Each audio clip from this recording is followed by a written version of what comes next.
Vamos para as informações, galera. Ó, anota na agenda aí, tá? A Conmebol divulgou a data do sorteio da fase de grupos da Libertadores. Vai ser no dia 17 de março, cai numa segunda-feira, tá bom? 17 de março a gente vai saber aí quais são os grupos da fase de grupo da Libertadores. Lembrando que dos times brasileiros já tem Botafogo, Palmeiras, Flamengo, Internacional, São Paulo e Fortaleza confirmados na fase de grupos. Corinthians e Bahia estão naquela fase de mata-mata, que é pré-Libertadores, que a gente chama, né, para vocês entenderem. Mas eu não gosto de falar pré-Libertadores porque essa fase mata-mata já é Libertadores.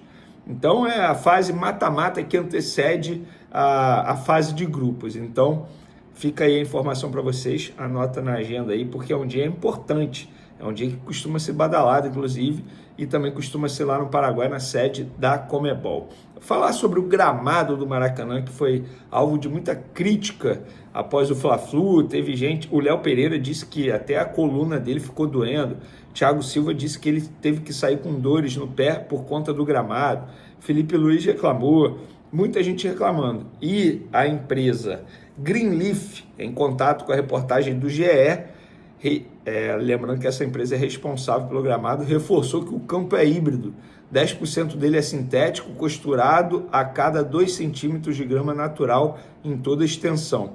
Ainda segundo eles, o gramado sobe entre 1 centímetro a 1,5 centímetros a cada ano por meio da aplicação de areia para o nivelamento.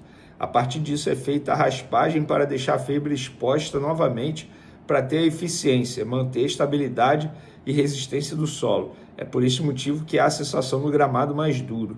Além disso, a empresa afirma que o gramado híbrido já é mais duro do que o natural. Para o jogador não ter essa sensação, é feito o processo chamado de descompactação no campo com uma frequência maior. Em gramados híbridos, o procedimento é feito uma vez por mês, mas neste começo do ano, a Greenleaf afirma que foi feito entre 2 a 3 vezes no mês. Mas, novamente, não tem dado certo, porque, novamente, o gramado do Maracanã é alvo de muita crítica, mesmo um mês parado aí para tratar o gramado. Então, podemos dizer que o gramado do Maracanã também está em, como que a gente pode falar, pré-temporada, ainda está se adaptando à temporada. Inacreditável isso, mas vamos em frente, vamos falar sobre o futuro treinador do Sub-20 do Flamengo, o técnico português Nuno Campos. A gente trouxe essa informação para vocês. Entre Flamengo e Nuno Campos, tudo acertado. Ele vai chegar no fim de fevereiro para se apresentar ao Flamengo e ele vai chegar pelo menos com um auxiliar, que se chama Miguel dos Santos. E muita gente me questionando, confesso para vocês que eu não lembro se eu já expliquei isso, mas para a audiência rotativa eu vou explicar novamente. Por que que ele só vem no fim de fevereiro? Isso foi uma estratégia do Flamengo, foi de propósito, porque o Flamengo achava que se ele começasse a trajetória dele aqui no Sub-20 do Flamengo, já pegando uma Libertadores Sub-20, poderia pôr em risco, digamos assim, o começo da trajetória dele aqui no Flamengo. Então, em outras palavras, para não queimá-lo, porque é assim que a gente fala na gíria do futebol, para não queimá-lo, a diretoria do Flamengo optou por manter o Cléber dos Santos na briga pelo Libertadores Sub-20, e aí o Nuno Campos assume após a Libertadores Sub-20.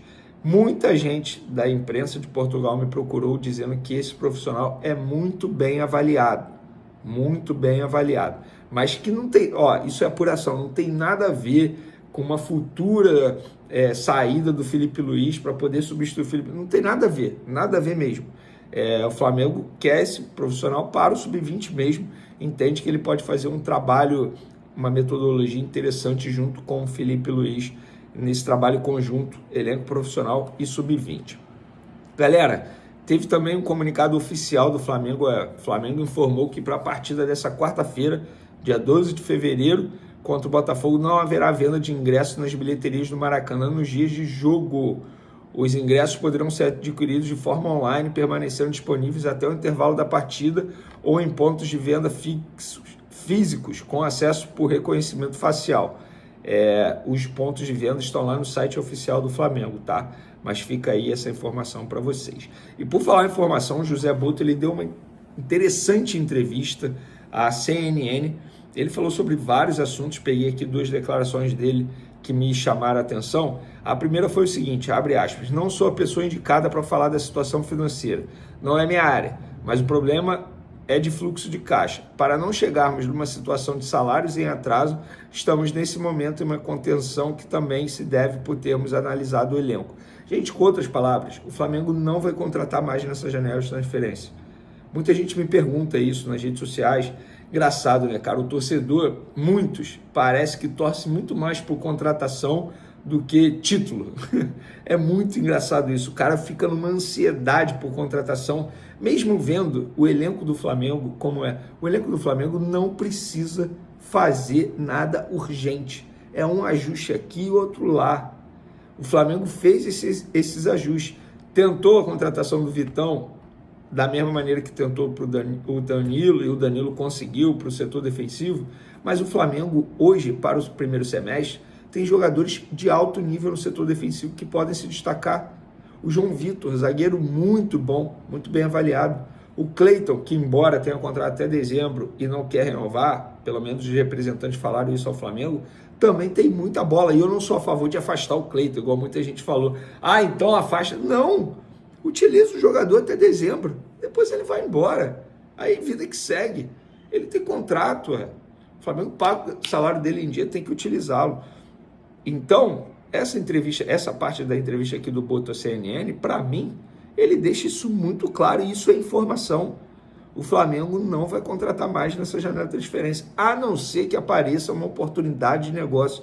O que é oportunidade de negócio? Jogador, entre aspas, livre, que não vai precisar pagar por transferência, como foi com o Danilo. Ah, beleza, negociou salário, negociou luva, beleza, mas não pagou um alto valor para poder trazer esse jogador. E é isso, com outras palavras é isso. Outra parte que eu achei aqui, ó, meus resultados vão ser em dezembro, não em janeiro. Prefiro ser o campeão real do que o campeão da pré-temporada.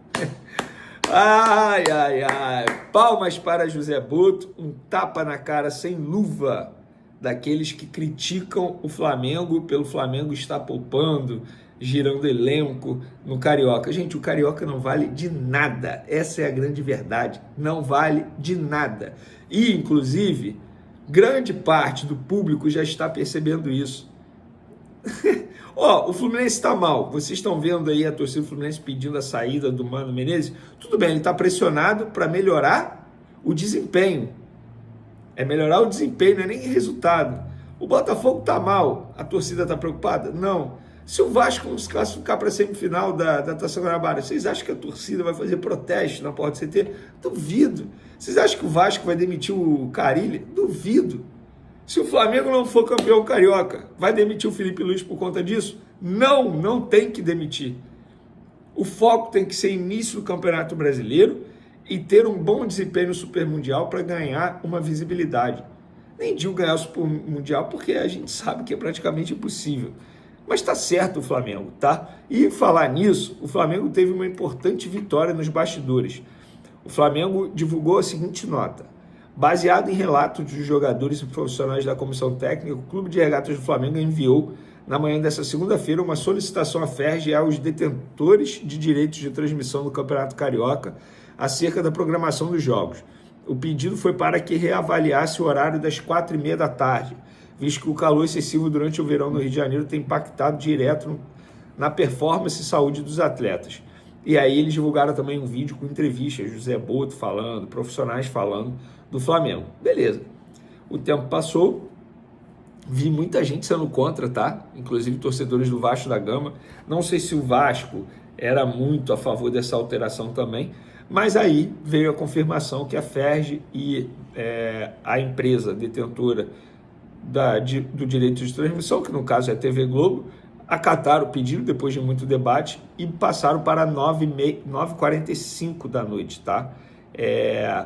Muita gente falando, pô, era 4h30, passaram para 9h45. Gente, na boa, para mim não é o melhor dos horários, até porque eu trabalho pós-jogo. Para mim é horrível, vou ser sincero. Mas pelo produto, pela qualidade do produto, eu não tenho certeza que o futebol vai ser melhor jogado às 9h45 da noite. Poderiam ter colocado 7 da noite, poderiam ter colocado 8 ou até mesmo 9.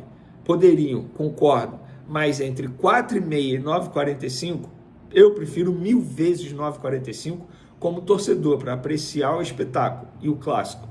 Como jornalista, para mim, foi péssimo. Eu vou parar de trabalhar, sei lá, 2 horas da manhã. Mas, enfim, faz parte. Mas como torcedor, pelo produto, eu acho que o 9,45 foi melhor e eu considero uma grande vitória do Flamengo nos bastidores após essa mudança de horário entre Flamengo e Vasco da Gama, jogo que seria 4h30 da tarde, vai ser agora 9h45. Para finalizarmos o nosso vídeo, inclusive, é até engraçado porque essa novela, Lohan, também está perto de ser finalizada e com um capítulo feliz para todo mundo. Para o Flamengo, que quer vender o Lohan, para o Lohan, que quer ir para o CSK e, obviamente, para o CSK, que quer contratar o Lohan e vai contratar por 8 milhões de euros. Na manhã dessa terça-feira, os representantes do CSK, que chegaram hoje, segunda, ao Rio de Janeiro, vão se reunir com o Flamengo e sacramentar toda a situação, todo esse imbróglio aí, envolvendo a forma de pagamento, e não é a forma se é à vista, parcelado, porque isso aí já está definido, serão parcelas até o fim de 2025. Mas é a forma, literalmente, de qual banco vai sair, questão de tributo, enfim, os departamentos jurídicos estão resolvendo isso. Os representantes do CSK vieram, entre aspas, buscar o Lohan. Eles primeiro fecharam a contratação do Alejandro, junto ao Red Bull Bragantino, lá em São Paulo, e agora chegaram ao Rio de Janeiro para comprar o Lohan junto ao Flamengo. Beleza, galera? Espero que vocês tenham gostado do vídeo. Uma ótima semana para todos vocês. Beijo, forte abraço. Fui!